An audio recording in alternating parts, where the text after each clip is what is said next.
There's a choice we have to make as people, as individuals. If you want to be great at something, you have to make inherent sacrifices that come along with that. Family time, hanging out with your friends.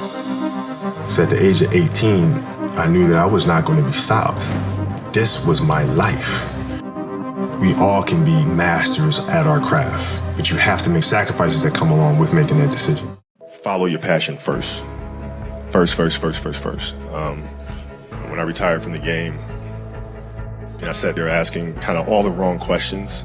What's the biggest industry I can get into? And it's all the wrong stuff. And you got to sit there and ask yourself, okay, what am I truly passionate about? What do I enjoy doing? And when you feel that way, honestly, you feel like you have never worked a day in your life. It's the most fun thing in the world. You get up in the morning excited about what you're doing. And you got to be really honest with yourself about it. If you wake up in the morning and you're dreading going to work, dude, do something else. Right. Do something else. And those are hard decisions to make, but when you make those decisions, it's a very liberating experience, and you find out that the rewards will come. When I played, one of the things that I had to learn is how to get the best out of my teammates. Yeah. And most people think it's a simple thing, passing the ball. But that's not how you make guys better. You have to really affect their behavior. How do you do that? So, I would tell guys, we got back-to-backs. I don't care if we're in Miami, I don't care if we're in the great city of Chicago. You can't go out, we gotta get rest. Right? Back-to-back games. Back-to-back games, yeah. Right? Monday, Tuesday. You play Monday and you play again Tuesday. Guys aren't gonna listen, right? Right. So a few times, say, all right, we'll all go out. We'll go out together. Really? I'll drink with you, right? But the next morning, I'm banging on your door at 5 in the morning. Let's go. They're not getting Where are we going? I hung out with you, now you come hang out with me. Wow. This is what we do, all right, let's go. And we're at the gym, we're working out, right? We hit the bus, we go to practice, we play that night. And they're dead. And they're dead. And they're like, oh, lesson learned. Really? Lesson learned. So take them out once. Listen, if you're gonna do that, but don't let that compromise what we're here to do. Right. This is why we're here. This is why you're here in the first place. Yeah.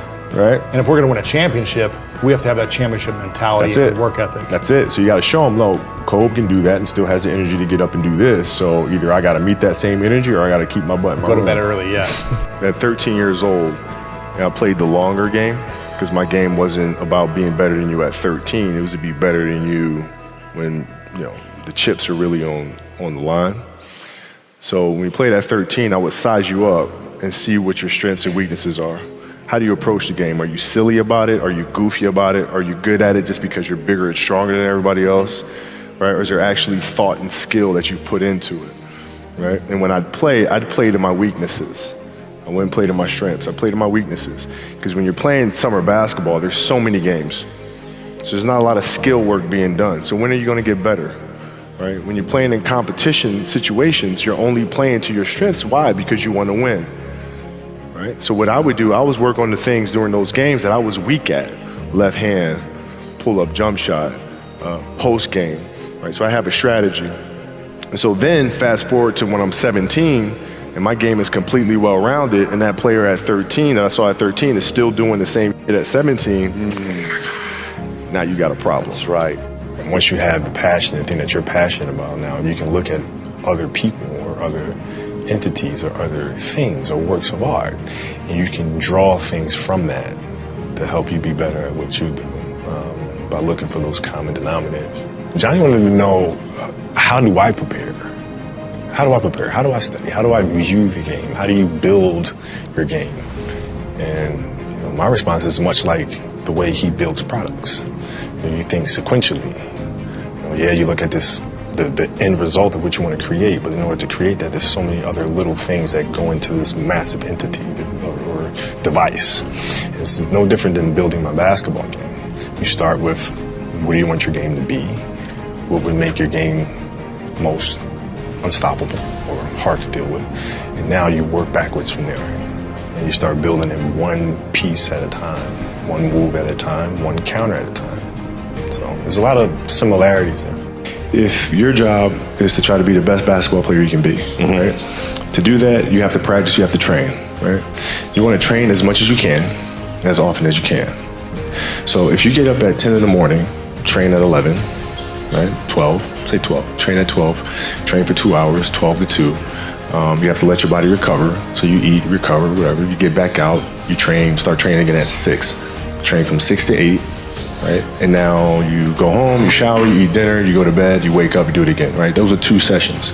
Right now, imagine you wake up at 3, you train at 4. You go 4 to 6, come home, breakfast, relax, blah, blah, blah. Now you're back at it again, 9 to 11, right? You relax, and now all of a sudden you're back at it again, 2 to 4, and now you're back at it again, 7 to 9. Look how much more training I have done by simply starting at 4, right? And so now you do that, and as the years go on, the separation that you have with your competitors and your peers just grows larger and larger and larger and larger and larger.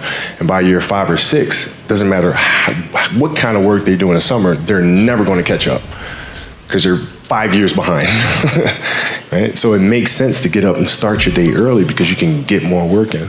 What I try to do is just try to be still and understand that things come and go, emotions come and go. The important thing is to accept them all, to embrace them all, and then you can choose to do with them what you want versus being controlled by emotion. A lot of times I've seen players, even myself, when I was younger, being consumed by a particular fear, and to the point where you're saying, okay, nah, it's not good to feel fear. I shouldn't be nervous in a situation like that. And it does nothing but grow. Versus stepping back and saying, yeah, I am nervous about the situation. Yeah, I am fearful about the situation. Well, what am I afraid of? And then you kind of unpack it. And then it gives you the ability to look at it for really what it is, which is nothing more than your imagination running its course, Dreams they should be pure. I think a lot of times, when we're born into this world, we actually wind up going backwards. And it seems like the more we mature, the more responsible our dreams become. And the more governors we put on ourselves and our ability to dream and to reimagine. And it's always a fight for us parents and for you guys to make sure that your dreams always stay pure. And so it's not a matter of pushing beyond your limitations or expectations. It's really a matter of protecting your dreams, protecting your imagination. That's really the key. And when you do that, then the world just seems limitless. Well, you just got to put one foot in front of the other. And, sometimes I think, even for myself, it's easy to become distracted a little bit and start trying to look at what the final picture is going to look like. And, when you do that, you can easily become frustrated with where you are at the moment. So, my advice is just to focus on each day. And, you have a plan in place of how you want to improve and how you want to get better. And you stick to that plan and trust the fact that, every day that you stick to the plan, it'll get you to your end result.